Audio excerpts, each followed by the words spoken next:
frankly, there's a lot of problems that aren't being talked about, and there are very simple solutions to those problems.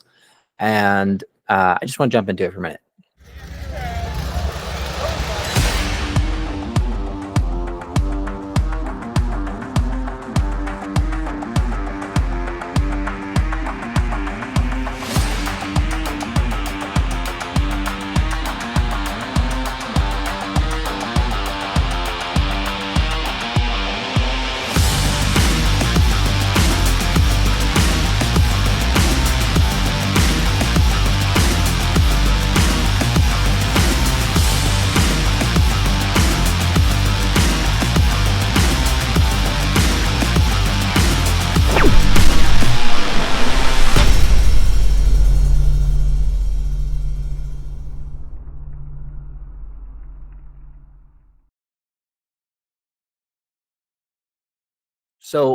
So something really big that's been on my mind lately is in regards to the conflicts that are going on here at home in America. We have this idea that we're all somehow separate from our environments and separate from one another, and then also somehow we're supposed to be able to justify actually keeping ourselves afloat amongst all this separation, when we as people are inherently born into a world full of life that we are interconnected to on both spiritual and physical planes. And at the same time, when all of these separate ideas and philosophies seem to be clashing, and we're just like supposed to hover in this perfect little median, this perfect little middle ground where everything works out in our favor. We can pay for our family's food, we can buy the American dream, and go move out into the middle of nowhere and build up this beautiful oasis. And we can go out into the city streets, and we can make ourselves known, and we can become public, and our business will succeed. And we're just supposed to fight against all odds. And frankly, that's crap. Whoever come up with the idea that was the way that society needed to operate had some flawed thinking. And I just want to point out that some of the greatest minds in history understood the concepts of educated collaborative action. We're supposed to work together. We're supposed to build each other up. We're not supposed to be fighting each other left and right and for tooth and nail. And competition is good. Competition is healthy. But there's something that happens in society when we all decide that competition is the priority over the collaboration. And that shifts the paradigm into a very degenerative track record. And we're seeing now in this time of history where it is difficult even to have a conversation about your beliefs with somebody, let alone succeed as an entrepreneur, succeed as even a college student, succeed as an employee, succeed as somebody who's trying to raise a family and follow holistic ideals, or somebody who was raised very conventionally and sees the system as operating in our favor. It is difficult regardless where you are. And I don't think that that's an accident, because if you look at the way that things are designed intentionally, even by those who don't understand that design, how they're contributing, it is very interesting to make the observation that things are not they're not always just by chance. I'll say that. They're not always an accident.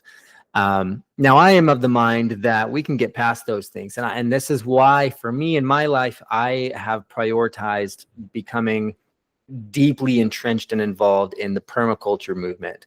Permaculture is rooted in permanent agriculture, right? So permanence and then agriculture.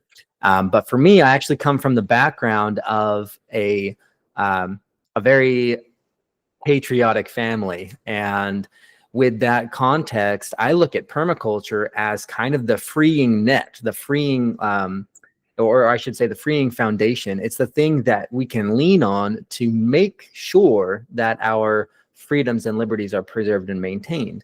So many people in the permaculture sphere run into this idea that, oh, I'm going to go down this street, it's going to be woo-woo land and hippie and yada yada, because everything is so connected. We just need to all live as a tribe, and this is going to be this big happy circle of life. Then we're over here in this other paradigm of life where people are so disconnected from that fact, the fact that we are all united in this big circle of life, and they just want, you know, concrete oceans and segregations and boxes and squares for absolutely everything, and it's got to be clean cut, perfect, ideal brick and mortar lifestyle. That's what we have today in society. Everything's made of steel and disconnection. You know, and then we have kind of this middle ground. And for me, that's where I like to live. I like to live where old world wisdom informs new age technology's use and the developments. So now we can kind of put them together. We don't have to sacrifice modern luxuries, but we do need to leverage old world wisdoms to be able to find that happy middle ground where we can respect the ambience of a crystal, but also investigate its capacity to hold data. Does that make sense? So there's this really cool dynamic where we can look at energies and frequencies and real world applications, as well as science and fact and entertain fiction while also applying it to real world applications. Now, in permaculture design, this comes up in 4 ways for me: food, water, shelter, and surplus. That's the foundation behind everything that we're trying to do in TIAG, in the Independent American Gardener movement. So I got this wise idea one day where I was like, man, what if everybody in a modern city, think about a modern city or a modern town, even, let's just say like a small 20,000 population little town, maybe 10,000 even. And we can say, okay, there's 10 to 20,000 people in this little town. Everybody's got a house. Everybody's got like kind of the center, you know, farmers market square, and the court building over here, and, you know, the municipal building over there. And there's a big city well that feeds everything. And, you know, the water treatment plant. And then there's this grocery store where things are coming in, or even smaller scale, you could get into like those mom and pop shops that have popped up that everybody goes to that one mom and pop shop that's got all the resources that you're looking for. In a city, there's lots and lots of options, large, big corporate organizations, Costco's and Kroger's and things like that. And so what if those distribution points actually got all of their surplus from that community itself? What if the community itself actually stocked with what they're producing, everybody producing something else? This guy's got cow meat, this guy's got a dairy cow, this guy over here has got a whole bunch of wheat and barley. Maybe this person in town is actually doing microgreens in their basement and they don't have acreage. Maybe this person's doing mushroom cultivation. This guy's got an aquaponic system, a hydroponic system in that yard over there. And then you walk down the street and there's fruit trees beaming over the sidewalk. And as you're walking through this environment, you're hungry. You just go on your afternoon lunch on your work break, and you come back home with a full stomach from all the fruit and the berries that you got off these bushes. And it's just free leaning over the sidewalk, right?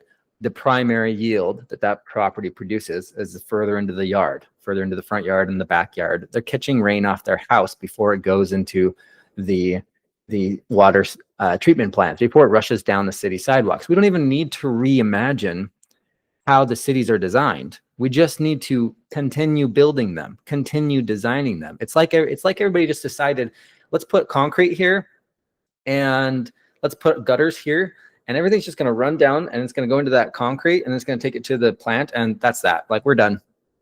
Why did we stop there with design? Why didn't we continue? Okay, the water lands on the house, on the roof. Why doesn't it feed the landscape before it exits the property?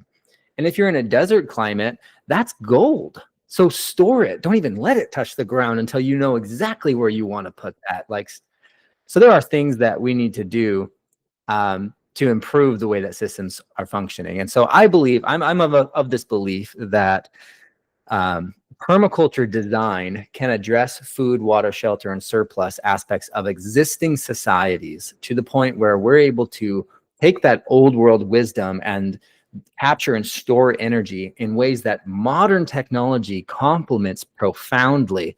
So we can disconnect from those things that are not serving us, reconnect to the things that are, and find that happy medium as a thriving, regenerative society. Now, we've developed concepts to help make this a reality. I do not have the money to do this myself. I am not a multi-billionaire with the level that my visions can see this, and the extent that I would like to see this specific philosophy overtake, just wash over America. It would take billions of dollars to do. So the way that we've addressed that is, okay, well, we're just small scale mom and pop shop ourselves. Like, we're just a little small family that came from poverty, and now we're trying to change the world. Like, what does that look like? How do we actually do that? So for us, it was really simple. We decided that we were going to demonstrate it. Well, let's do the first house. So we started Lulu's garden in my backyard, in my front yard, and we had this little side garden, and we started to map out what a food forest was going to look like. Then we started to sell raised beds, and then we got into a little bit more education. We started to show people what we were doing. We started to go travel and see all the different places around the area that we could learn from, and we started to grow that way. And I got involved with the local initiatives and the local farmers markets and the local homesteaders, and we started to realize that what we wanted to do was very possible, but we weren't going to influence enough people, and frankly, we weren't making enough money in our tiny little town of like bringing in $20,000 to $30,000 a year with a family of 7. We're like broke all the time. And so we started to say, okay, look, if we can feed ourselves and we can produce this food forest like this on a budget where we're basically just bartering for everything, that means anybody can do it, because I was dead broke. We had $0. There were so many points where we had to go scrounge in our car to pull out quarters and pennies and count the pennies one at a time just to get $1 worth of pennies so I could go buy bread, because I had to go through this learning experience of transitioning from the job into the entrepreneur and trying to set away all of my boats. I had this concept of introduced to me several years ago called burning your boats. You have to be able to jump all in and burn those boats and stop using the boats as an excuse to not take the island. And I'm not going to rehearse the story to you, but look up burning your boats and taking the island, and you'll find the story of where that comes from, and how the general sent back the army to burn the boats so that they had no other option. It was win or die. And that applies, that philosophy applies to everything. It applies to how you're building your garden, how you're doing your rain catch system. It applies to how you make friendships and relationships. It applies to what kind of business you jump into and how fast you jump into it, whether or not you're going to be somebody who actually leverages the resources that come into your life fully and completely, or you always kind of have one foot out in the door. And so I'm the kind of person where I was really, frankly, irritated with the way that society was, I guess I felt forced, like it was forcing me to live in this mundane ritual of just wake up, go to work, go home, go to sleep, repeat.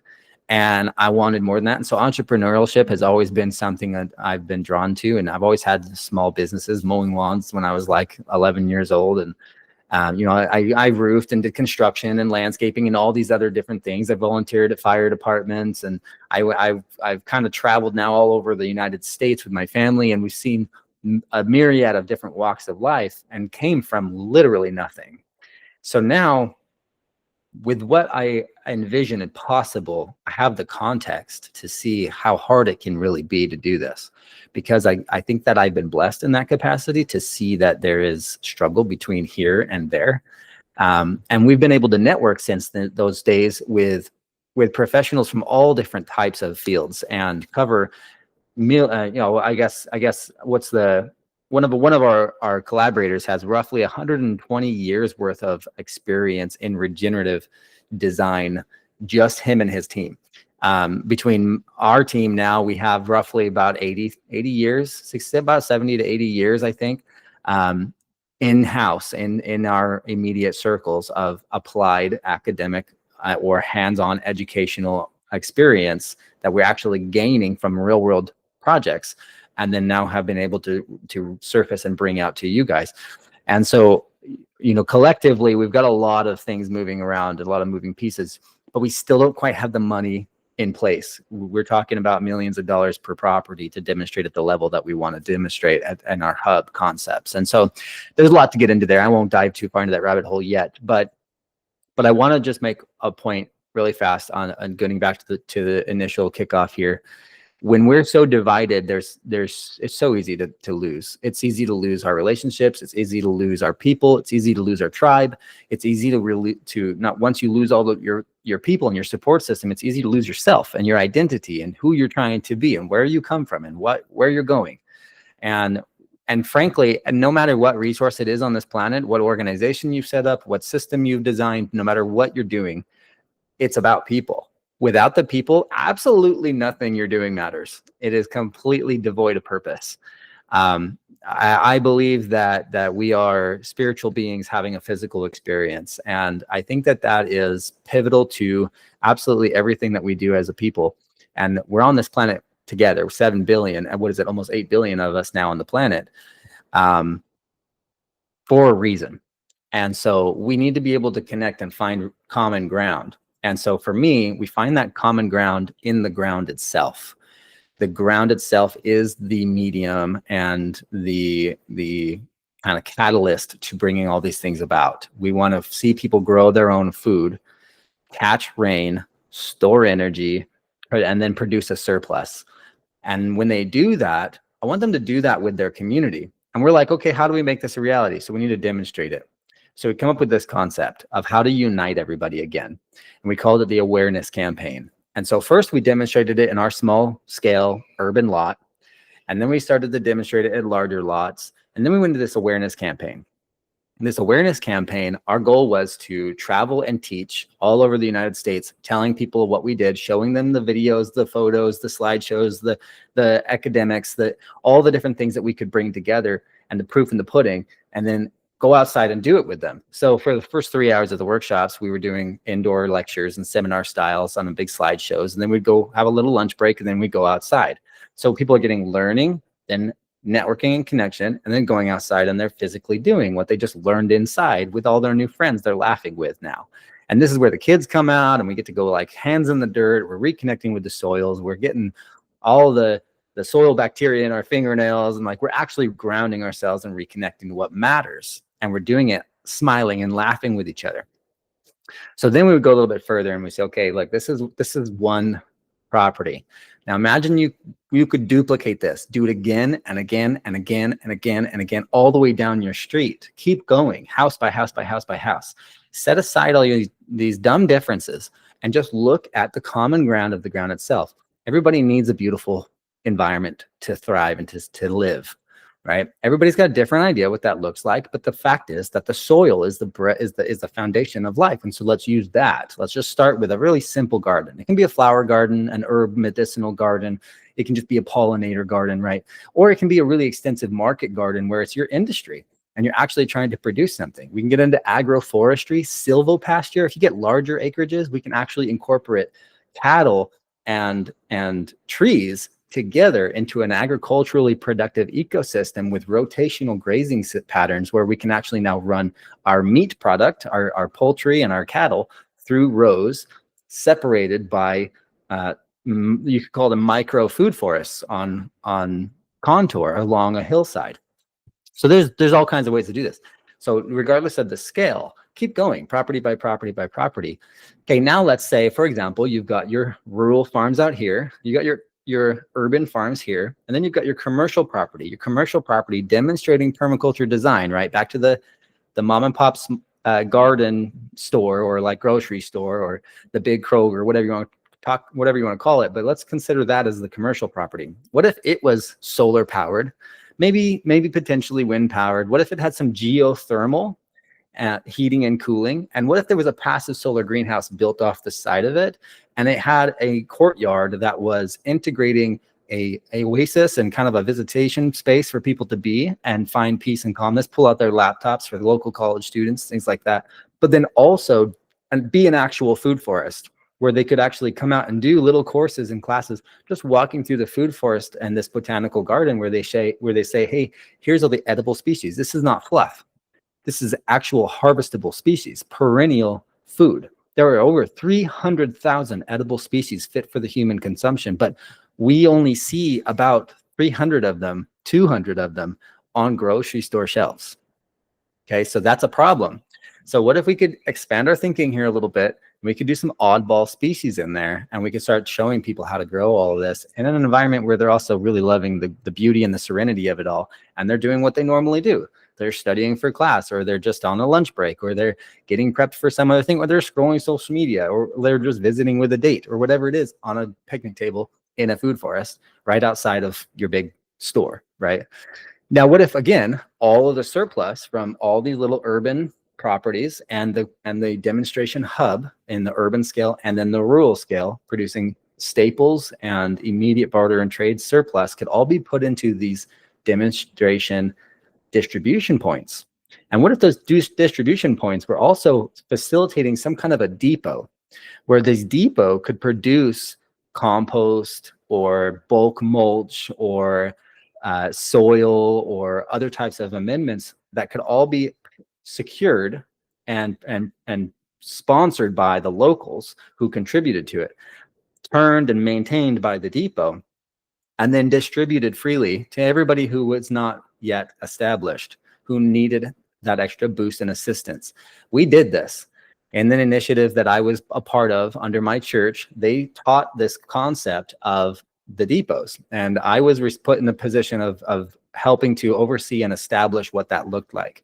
And I was super, super blessed. That was one of the most incredible experiences of my life, for about two, almost 3 years, to run around and to set up these depots and to set up all of these example apiaries, holistic beekeepings, and community workshops where we would build beehives and then gardens everywhere. And we would go travel around from all the different farms and all of the urban areas where wherever somebody needed help, and we would just kind of support them.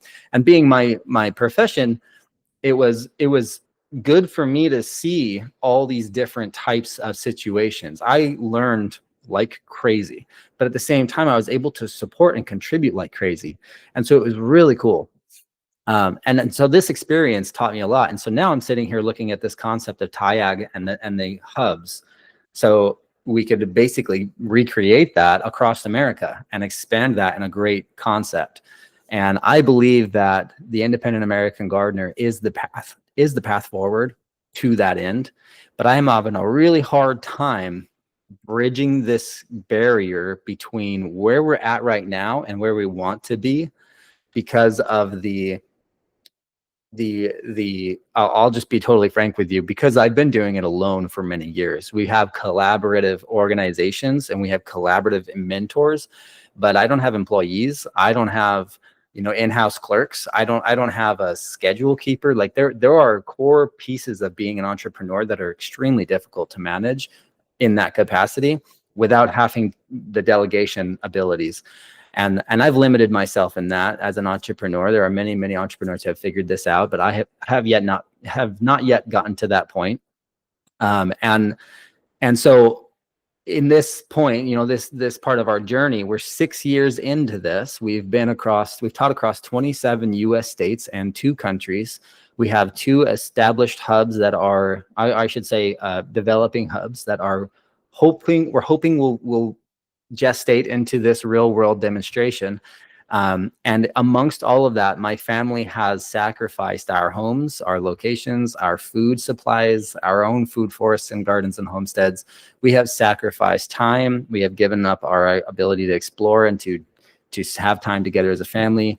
We have skipped meals. Like, we have sacrificed things in profound ways. I can't say just off the top of my tongue right here, right now, without butchering it, because we documented and recorded all of it so that we could share it correctly, with the right context, so people could understand why we made those sacrifices. Because when you see some of them, you're going to be like, oh my gosh, these people are crazy. I can't believe they did that. And if I were you, looking at your perspective, llooking at me, I would have thought the same exact thing. Like, why did you take yourself to that point? And what did you do that was so important that was necessary?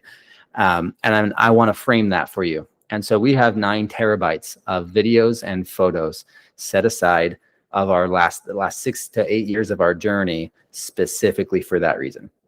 So you'll get that in time. But right now, I just wanted to address the concepts of unity and how this separation is avoidable.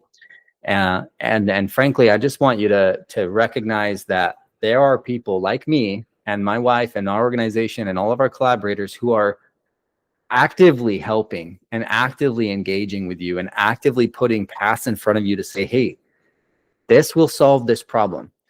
This is what you've been looking for.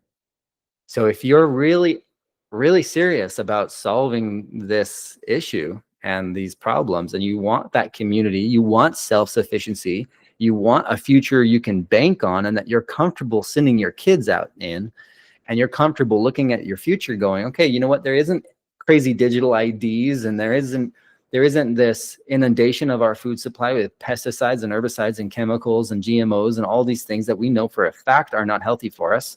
And then at the same time, we don't have to be all crazy, wild, way off our rocker and detached from society. We can live in this happy medium.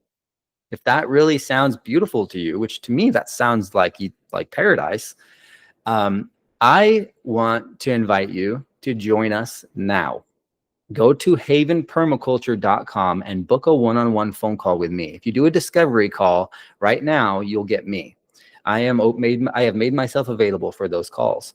Now, in addition to these discovery calls, you'll be given opportunity. Once we discover what your goals are and what you're trying to do, we'll be given opportunity to enroll with one of the different paths forward, a free membership to the community, or a paid membership, or whatever tier you want, or one-on-one consulting where we actually will come and support you in profound ways, from design and development of your acreage and property to live in-person workshops where I can come out personally with another mentor and teach you in your work and your community, help set up co-ops, help set up cooperative agricultural systems where you can go house to house to house with what we call TIAG guru crews, who come together to support that exact step, that exact action. We'll spend the day together and we'll do whatever you need to do based on your unique situation. But you've got to start by taking the initiative. Take the initiative yourself. Just like I took my initiative back in those days, this is your opportunity to take the initiative, to jump in and to actually get involved. You have to be willing to be the change that you want to see in the world.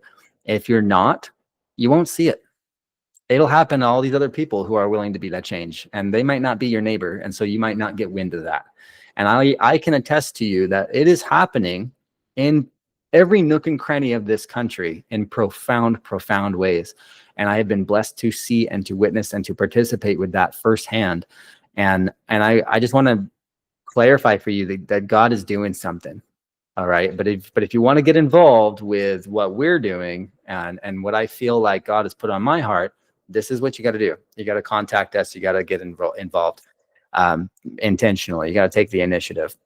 Now, if what we're doing is not of interest to you at any way, shape, or form, and you're just like, yeah, I just want to garden, well, good for you. That's fantastic. I hope that you advance further than that later on. But for now, there's ChatGPT and Google and all these other cool things that you can leverage to learn what you need to learn. If you would like somebody who's doing this to be a part of your life and to be a part of your world, and you would like to, and actively seeking a mentor, and you would like that mentor also to be personally engaged and involved in supporting you, that's TIAG. So come on, jump on in. I'm here and waiting. I'm super excited to connect with you. I will be honest and I'll be upfront with you. There are sacrifices that you're going to have to make. It's going to be monetary. It's going to be physical. It's going to be change of pattern. You might even have to cook differently in order to achieve what you're trying to achieve. Because when you're looking at a list of 300,000 edible species fit for the human consumption, that's everything that goes from small urban backyards to massive agricultural operations. There's a reason there's only about 200 of them on a grocery store shelf. They're easier to cultivate. They're easier to harvest. They're more palatable. They've become kind of like the niche recipe book of America. But American diet is the most unhealthy and disturbed and obese of all of the nations. So we can look at other stuff now, and we know this. Like, we know that America is sick. We know that we are literally killing ourselves from the inside out, nutritionally, spiritually, physically. Why don't we do something about that and stop with the mold and go do something else? Okay, so our Buckminster Fuller said, "You never change a thing by fighting against the existing reality. Instead, build a new system that makes the old one obsolete."